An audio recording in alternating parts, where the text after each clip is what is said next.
यहाँ पे धूप के चलते नीचे से ऊपर कमरे में प्रेस कॉन्फ्रेंस को शिफ्ट करना पड़ा। उसमें थोड़ा सा वक्त लगा, उसके लिए मैं क्षमा प्रार्थी हूँ। आज की प्रेस कॉन्फ्रेंस मुख्यतः जो 2 दिन के घटनाक्रम पिछले 2 दिन पहले जो हुए उसके ऊपर है, क्योंकि मुझे पूरे प्रदेश से, मेरा नगरोटा परिवार, हमारा प्रदेश का परिवार, सब जगह से मुझे अनगिनत फोन आ रहे और सभी लोग चिंतित थे, सभी लोग बहुत से सवाल पूछ रहे थे, सभी लोग बहुत चिंता कर रहे थे। तो मैंने निर्णय लिया कि मैं एक प्रेस कॉन्फ्रेंस के माध्यम से अपने नगरोटा परिवार, अपने कांगड़ा जिला को और अपने हिमाचल के पूरे परिवार को जो मुख्य चीजें हैं वो बताऊंगा।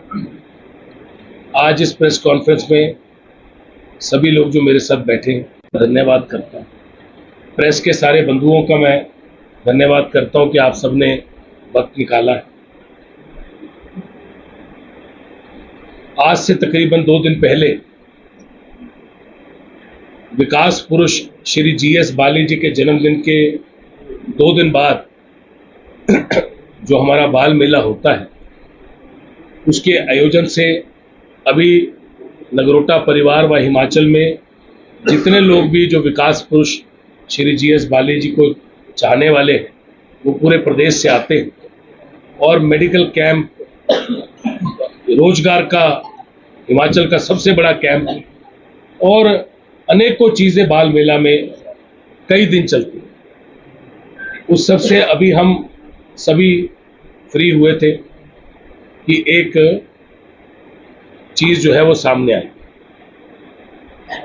जो वक्त होता है वो कई बार सारे हिमाचल में, क्योंकि बहुत जगह पे जांच एजेंसियां गई और बहुत जगह पे उन्होंने इसके ऊपर काम किया।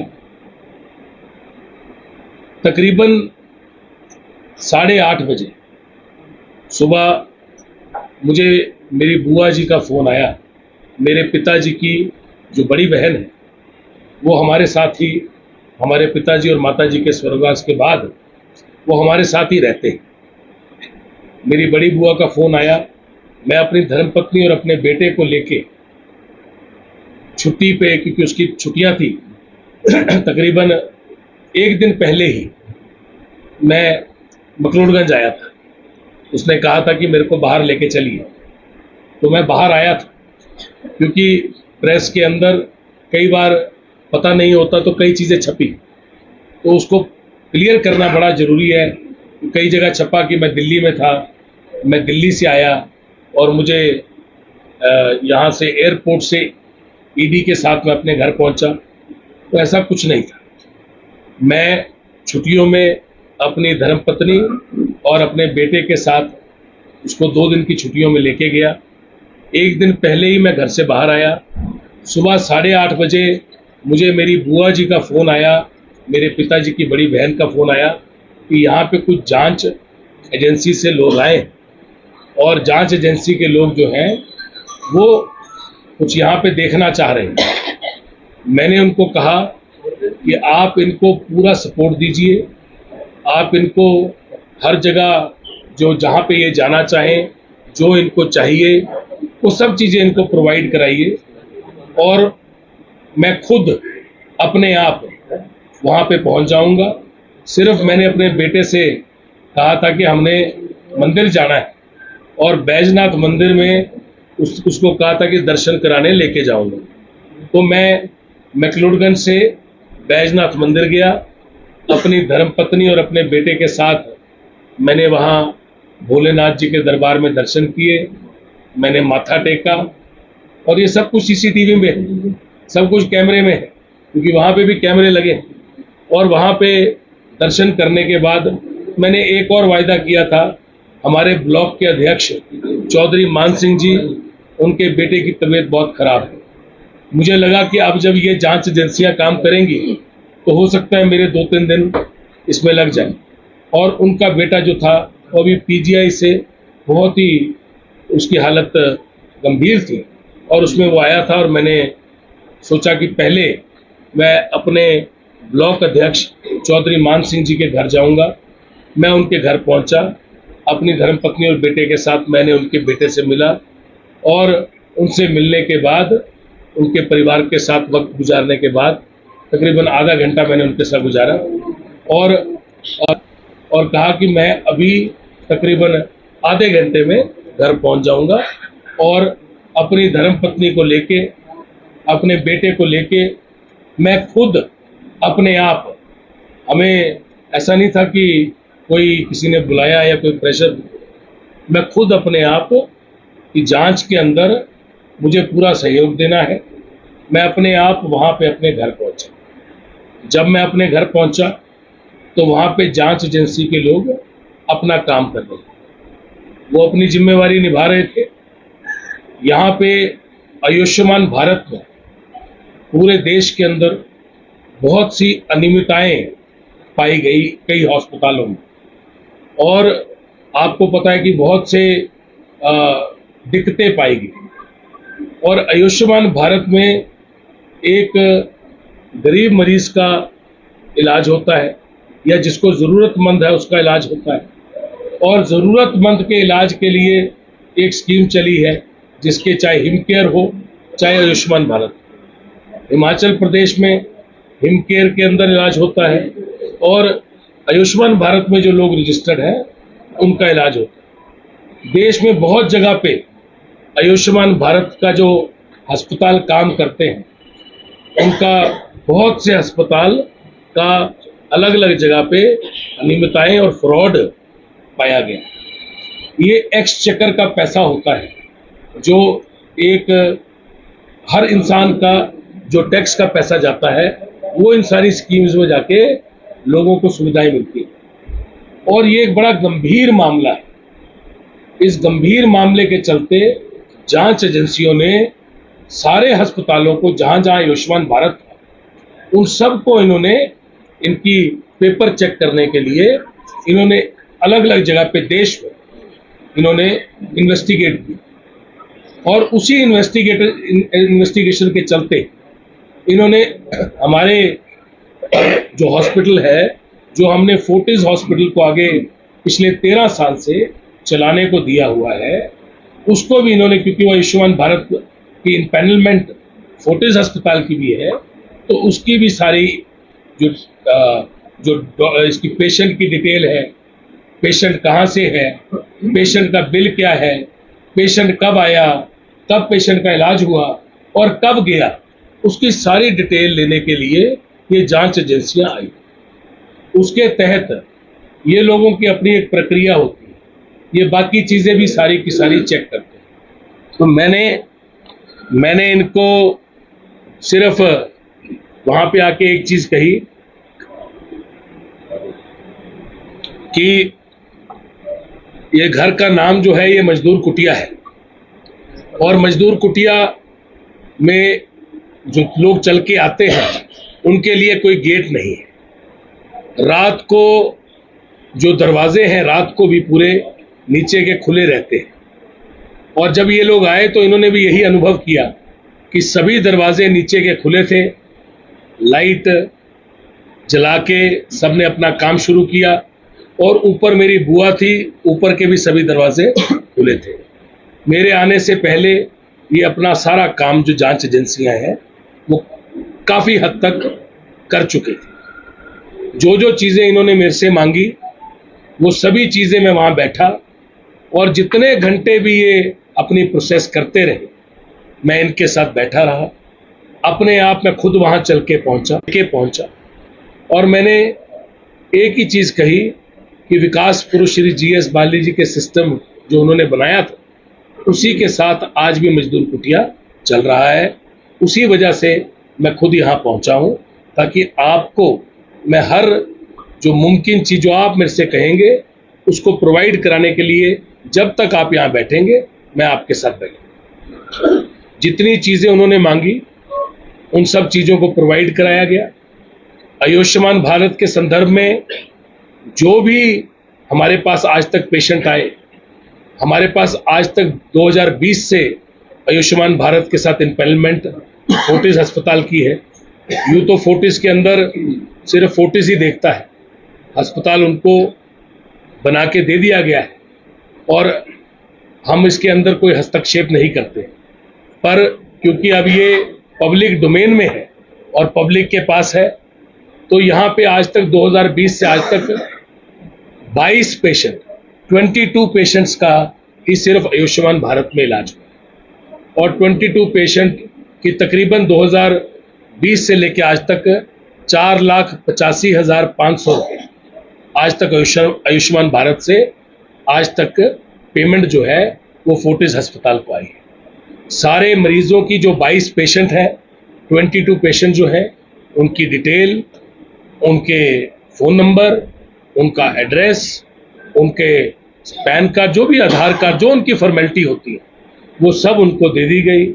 उसके अलावा भी उन्होंने जो भी पेपर मांगे वो सारे पेपर उनको प्रोवाइड कराए गए।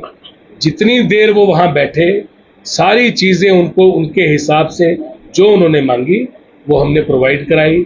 मैं सिर्फ सारे लोगों को मैंने यही लिखा था कि आप में से सबको कोई घबराने की ज़रूरत नहीं है। यहाँ पे मेरा काम है अपनी as a public representative, MLA होने के नाते और पब्लिक रिप्रेजेंटेटिव होने के नाते और सिटीजन हिंदुस्तान का एक नागरिक होने के नाते मेरी पहली जिम्मेवारी ये है कि जांच एजेंसियां अपना काम कर रही है, मुझे अपना काम करना है, उनका सहयोग देना है और जो मुमकिन सहयोग था, जो चीज़ें उन्होंने मांगी A to Z, मतलब एक एक चीज़ मैंने उनको बैठ के खुद प्रोवाइड कराई और उसके बाद वो वहाँ से चले गए। और अब ये जो है ये जांच एजेंसियों के पास है, ये सारा का सारा आप इससे ऊपर का उनसे डिटेल ले सकते हैं। क्योंकि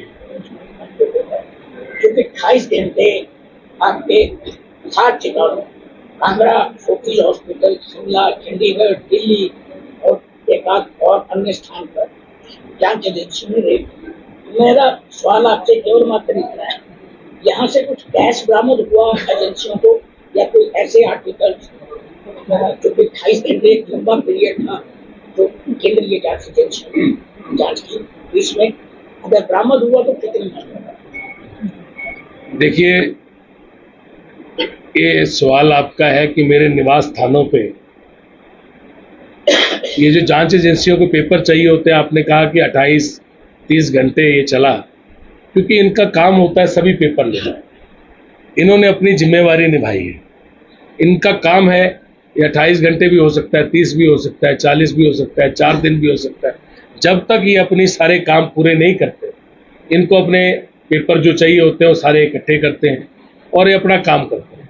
ये जांच एजेंसियों ने अपना काम किया, मैंने अपना काम किया और जहाँ तक इनका सहयोग देने की बात थी वो मेरी नैतिक जिम्मेवारी है, मुझे वो सहयोग देना था। और जहाँ तक आपने पैसे की बात पूछी, तो कोई पैसा तो नहीं बरामद हुआ, तो मैं आप सबको सिर्फ इतना ही कहना चाहूँगा कि मेरे निवास स्थानों पे या मेरे अस्पताल में उतना ही पैसा बरामद हुआ निवास स्थानों के ऊपर। अस्पताल का तो पैसे का कुछ होता ही नहीं है, क्योंकि सब कुछ ऑनलाइन है, सब कुछ उस पर है। निवास स्थान पे होते हैं तो जितने घर के खर्चे के लिए आपके घर में पैसे होते हैं, उतने ही मेरे घर के खर्चे के लिए मेरे घर में पैसे थे। मेरे निवास स्थानों पे उससे ऊपर कुछ भी नहीं। मैं सिर्फ इतना ही, इस पे मेरे हिसाब से ये आंसर हो गया कि जितने घर के खर्चे के लिए घर में पैसे पड़े होते हैं, जो आपको अपना घर का खर्चा, आटा, दाल, चावल, जो आपकी सब्जी आती है, उससे ज़्यादा पैसे मेरे किसी भी निवास स्थान पे ना तो कभी रहे हैं ना कभी रहते हैं। मैं बल्कि इस सवाल के आगे आपको इतना ज़रूर बोलना चाहूँगा कि हमारे घर में जो पशु हैं, चाहे गाय हैं और चाहे हमारे घर में हमारा पेट है, हमारा डॉग है स्कूबी, अगर या हमारे घर में जो भी छोटा मोटा आता है, ये सब कुछ जो पशुओं का जो चारा आता है या जो बाकी चीज़ें भी आती हैं, चाहे हमारी गाड़ी में पेट्रोल डलता है, ये सब का सब हम चेक से करते हैं। पशु का जो चारा आता है वो भी चेक से आता है। तो ये एक सिस्टम बनाया हुआ है, बड़ा पुराना विकास पुरुष श्री GS बाली जी ने, जिसको हम निभा रहे हैं। तो जो घर में खर्चे के लिए जो पैसे होते हैं छोटे मोटे, वही हमारे घर में सर कांगड़ा की बात सर कांगड़ा की बात ये क्या इसको वियोग कहा जाए या वियोग कहा जाए, क्योंकि सियासी गलियारों में भी और आमो खास में ये चर्चा शुरू हो गई है कि ये ईडी का जो छापेमारी तभी शुरू हुई है जब से जो वो स्थायी सबरी वाला जो उसके बाद का जो एपिसोड शुरू हुआ है। इससे पहले जितने जहां भी इनकी ओर से छापेमारी की गई उनका ताल्लुक कहीं ना कहीं कांग्रेस पार्टी की ओर से रहा, कहीं और बीजेपी के नेताओं के यहाँ या कहीं और नहीं छापेमारी हुई, इसको कैसे क्या करें? देखिए, ये जो मामला है ना आयुष्मान भारत का, अगर आप मेरे से पूछेंगे और मेरी निजी राय लेंगे, आपने तो ये कहा कि कहीं सियासत तो नहीं है, कहीं कोई और चीज तो नहीं है, पर ये मामला बड़ा गंभीर है। देखिए, मैं बड़ी बेबाक अपनी बात कहता हूं और ये मेरी जिम्मेवारी भी है कि मैं अपनी बात खुल के कहूं।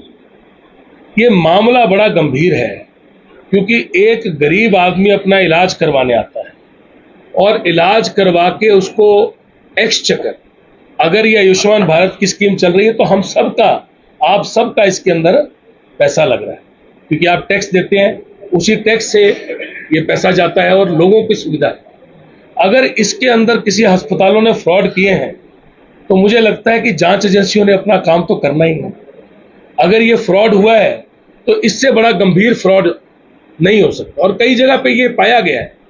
तो मुझे लगता है ये जो जांच एजेंसियां अपना काम कर रही है इस फ्रॉड के ऊपर, ये बड़ा जरूरी काम है और अगर इसको मैं इसको कोई और रूप नहीं देना चाहूँगा, सियासत से जुड़ा हुआ कोई रूप इसको नहीं देना चाहूँगा, क्योंकि ये पूरे देश में अलग अलग जगह पे ये लोग कर रहे हैं और जो ये अपना काम कर रहे हैं, ये कहीं पे फ्रॉड हुआ होगा, इनको बाकी जगह जाके भी चेक करना है कि वहां पे तो नहीं हुआ। तो ये एक काम है, ये प्रक्रिया है, पर क्योंकि आप पॉलिटिकल उसमें जीते हो तो इसमें ये मेरा नैतिक जिम्मेवारी है कि मैं लोगों को बताऊं कि भाई ये इतने बजे मैं चला, इतने बजे मैं पहुंचा, ये मेरे से बाकी चीजें तो जो डिटेल होती है मैंने इसमें आपको अमूमन दे दी कि जो उन्होंने हमसे मांगा हमने उनको दिया और 22 पेशेंट आज तक 2020 से लेके आज तक आए और 4,85,500 रुपया आज तक आयुष्मान भारत से फोर्टिस अस्पताल में आज तक आया है। सर जैसे कांगड़ा की बात करें तो यहाँ पे बहुत से हॉस्पिटल हैं, परंतु दूसरे कांग्रेस के नेताओं को इसका निशाना बनाया गया, क्या कहना चाहेंगे? देखिए, इसके अंदर बहुत से अस्पताल लिए गए। अब ये चीजें देखिए, इस चीजों पे मेरे कोई कमेंट नहीं है, मैं इस पे कमेंट देना नहीं चाहूंगा, क्योंकि जब जांच एजेंसियां अपना काम कर रही हैं और अलग अलग जगह पे जा रही हैं, इस पे मतलब क्या है ये वही लोग बताएंगे। मेरे को नहीं लगता, मुझे लगता है कि ये बड़ा एक संगीन मामला है। आयुष्मान भारत के ये किसी पेशेंट के साथ अगर फ्रॉड हुआ है तो ये संगीन मामला है, इसकी इन्वेस्टिगेशन करना कोई गलत बात नहीं। सवाल ये है कि कांग्रेस के नेताओं आप मानते हैं कि राजनीतिक मामला नहीं, ये एजेंसियां जो है अपना काम करती हैं? देखिए, मैंने जो कहना था पवन जी, मैंने वो कहा और बार बार कहा, बड़ा खुल के कहा कि मुझे लगता है कि जांच एजेंसियां अपना काम कर रही हैं और मैंने अपनी नैतिक जिम्मेवारी खुद से वहां पहुंच के अपने आप, अपनी धर्मपत्नी, अपने बेटे को लेके खुद वहां मैं पहुंचा और मैंने जितने भी घंटे वो चला, जो जांच एजेंसियों ने मेरे से मांगा मैंने उनको प्रोवाइड किया। वो अपना काम कर रहे हैं, मैंने अपना नैतिक धर्म निभाया, क्योंकि आप पब्लिक रिप्रेजेंटेटिव हो, आपको वहां पे खड़े होना है, आप किसी चीज से पीछे नहीं हट सकते, वो मेरी जिम्मेवारी थी। बिल्कुल सर, क्योंकि आप राजनीति से जुड़े हुए हैं, इसीलिए ये सवाल जो है वो कहीं ना कहीं आम लोगों के दिमाग में भी आ रहा है और हम लोग भी इसीलिए आपसे ये सवाल कर रहे हैं कि कहीं राजनीतिक मामला तो नहीं है। देखिए, मैंने आपको बड़ा खुल के ये बात कही बार बार कि आयुष्मान भारत में कोई भी अनियमितताएं किसी ने भी की हैं तो जिसने भी, जो भी अस्पताल, इसके जब ये इन्वेस्टिगेशन होती है तो बहुत से अस्पतालों में हुई और सारे अस्पतालों के अंदर ये लोग इन्वेस्टिगेट कर रहे हैं। कोई भी अस्पताल हर किसी के कागज लिए हैं, अगर कहीं से भी इनको अनियमितताएं पाई जाएंगी तो उसके ऊपर वो कार्रवाई करेंगे उस हिसाब से। तो इसके ऊपर बोलना मुझे नहीं लगता कि ये मेरे हिसाब से तर्कसंगत होगा, तो इसके ऊपर मैं आज अपने कमेंट्स जो है वो नहीं दूंगा। क्योंकि आप एक पॉलिटिकल फिगर है जी। और देखिए अमूमन माजी में भी इस तरह के सवाल उठते रहे हैं, इस तरह की जांच एजेंसियों पर कि हाथी के दांत खाने के और होते हैं, दिखाने के और होते हैं। देखिए, जांच एजेंसियों पे मैं ऐसी कोई बात आज, क्योंकि हमारा ये जो मामला है जांच एजेंसियां कर रही हैं, और जो भी आपने मेरे से पूछा मैंने उसका उत्तर दिया। आपने मेरे से ये तक पूछ लिया कि कोई पैसा तो नहीं बरामद हुआ, कुछ नहीं। मैंने आपको ये भी बता दिया कि जितना घर के राशन के लिए और घर का खर्चा चलाने के लिए होता है, वही पैसा हमारे घर में रहा, किसी भी हमारे निवास स्थान में उससे ऊपर कभी कुछ नहीं रहा है। चेक से ही हमारा लेन देन रहता है और वो सब कुछ बैंक के माध्यम से होता है। और उसके ऊपर ये चीज़ें जो हैं, मुझे लगता है कि अभी आपके सामने है सब कुछ।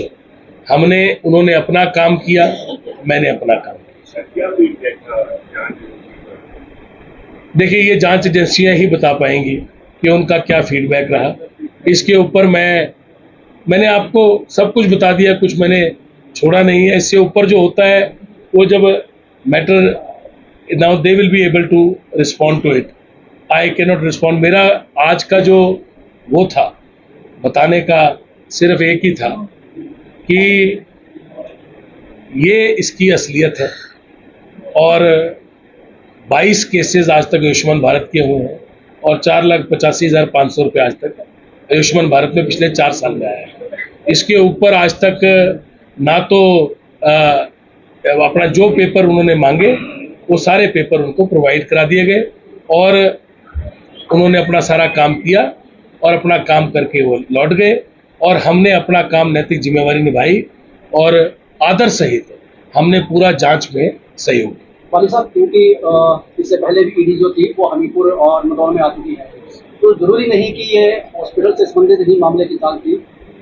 जो कांगड़ा में जो रेड हुई है, क्या उन्होंने हॉस्पिटल के अलावा किसी और, देखिए, जो उसके अंदर कागज होता है ना, जो आपके पास आता है, जिसके तहत जांच होती है, हम तो उसी कागज के ऊपर ही बोल सकते हैं। उस कागज पे सिर्फ आयुष्मान भारत लिखा हुआ है और आयुष्मान भारत के उस केस के तहत ही जांच की।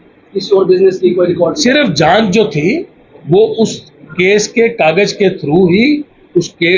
देखिए, आप क्या बोल सकते हैं, आपके ऊपर जो उन्होंने जिस चीज के ऊपर जांच की वही बोल सकते हो ना। अब जो उन्होंने हमको कागज दिया जिसके तहत उन्होंने जांच की, वो कागज जो था वो उसके ऊपर सिर्फ यही, हॉस्पिटल के अलावा और कुछ नहीं, यही उस पर लिखा ही यही था कागज पे। आप टेक्निकल, आप इससे ऊपर मैं अपने आप कोई चीज नहीं बना सकता, क्योंकि आपको वही बता सकते हो जो होता है, वहाँ कागज पे वही है। सर, इस रेट ये जो जिसके बारे में आपने पूरा ब्यौरा दिया है, इससे अगर थोड़ा पीछे चले जाएं तो in the middle of the elections जो बाई इलेक्शन चल रहे थे, उस समय भी जैसे जिक्र हुआ है कि नदौन और हमीरपुर में रेट्स चल रही थी, तो बढ़िया सारा संशय पैदा होता है कि about the timing of the rates. जब बाई इलेक्शन चल रहे हो स्टेट में और उन्हीं एरियाज में जहाँ वो इलेक्शन हो रहे हो और केंद्रीय जांच एजेंसीज आकर अगर ऐसी चीजों में पाई जाती हैं, तो क्या आपको नहीं लगता कि there is something other than जो आपने जैसे समझाने की कोशिश की है कि केवल जांच का विषय है? देखिए, जिसके पास इस तरह की जांच हुई है वही अपनी जांच के बारे में बता पाएगा। उसकी जांच के बारे में मेरा कमेंट करना ठीक नहीं रहेगा, क्योंकि जांच नदौन में हुई या ज्वालाजी में हुई या देरा में हुई या शिमला में हुई या कहीं पे भी, उस जांच के बारे में वही आदमी बता सकता है। I will tell you about myself, the others will tell you about themself, but मेरी नैतिक जिम्मेवारी ये है कि मैं अपने बारे में आज बताऊं और आपको वही बताऊं जो मेरे साथ हुआ है। उसके ऊपर किसी के साथ क्या हुआ है, उसकी क्या सोच है, उसके बारे में सिर्फ वही बता। आपने सेंट्रल एजेंसीज की तारीफ भी की है कि ये जांच होनी चाहिए थी, सीरियस मैटर है। देखिए, मैंने इस टाइम पे नहीं, you have coated me wrong. मैंने ये कहा है, not that you have coated me wrong, may be you have understood. मैंने ये कहा है मामला बड़ा संगीन, आयुष्मान भारत या कोई भी ऐसा काम हो जो गरीब आदमी से, आम आदमी से जुड़ा है, अगर ये जो मामला है, ये जांच हो रही है, ये मामला संगीन है। ये संगीन मामला है। बात है कि इसकी जांच होनी चाहिए। नहीं देखिए, वो उन्होंने जांच एजेंसी ने डिसाइड करना है, पर मेरा मानना ये है कि अगर किसी ने गलत किया है तो उसके ऊपर कड़ी कार्रवाई होनी चाहिए। और राहुल गांधी ने अपनी पार्टी से उन्होंने कहा कि उनके खिलाफ भी पीडी रेड की प्लानिंग हो रही है। देखिए, मेरे नेता श्री राहुल गांधी जी के बारे में आपने जिक्र किया, हालांकि इससे उनका कोई रिलेशन नहीं है, पर क्योंकि वो मेरे नेता है और आपने कहा कि उनके ऊपर हो रही है, वो ये जांच आयुष्मान भारत से रिलेटेड, वो उनके ऊपर जो हो रही है उसके बारे में राहुल जी ने बोला है, वो अलग से उन्होंने बात की, उसके बारे में उन्होंने अपनी बात सबके आगे रखी है। ये जांच जो है ये आयुष्मान भारत से रिलेटेड। कल आपकी एक फेसबुक पे पोस्ट देखिए, ये जो पोस्टें हैं ये सारी की सारी सपोर्टर्स जो हैं वो लगाते हैं, पर ये जो मैंने आपको कहा है, मेरी नहीं, मेरे फेसबुक का जो है वो एक ब्लू टिक आता है और वो ब्लू टिक वाला ही मेरा ऑफिशियल फेसबुक है। पर मैं आपको इतना बताता हूँ कि जो जो हुआ वो मैंने बता दिया, इसके ऊपर आप खुद डिसाइड कर सकते हैं कि क्या है। Sir, it is not politically motivated. नहीं, I have no comments other than what I have said. I should not say anything beyond what has happened. I want to restrict myself saying and telling the public of Himachal, our well-wishers and the people who are associated, attached, emotionally attached to us in the entire state and especially my constituency, my family, Nagrota family, that what has happened in the past 2 days. I have categorically, not once, but many times, I have in today's press conference, I have tried to put in my points across to all of you, and they've gone everywhere in the state that what has happened in the past 2 days. Thank you so much. Thank you. Thank you.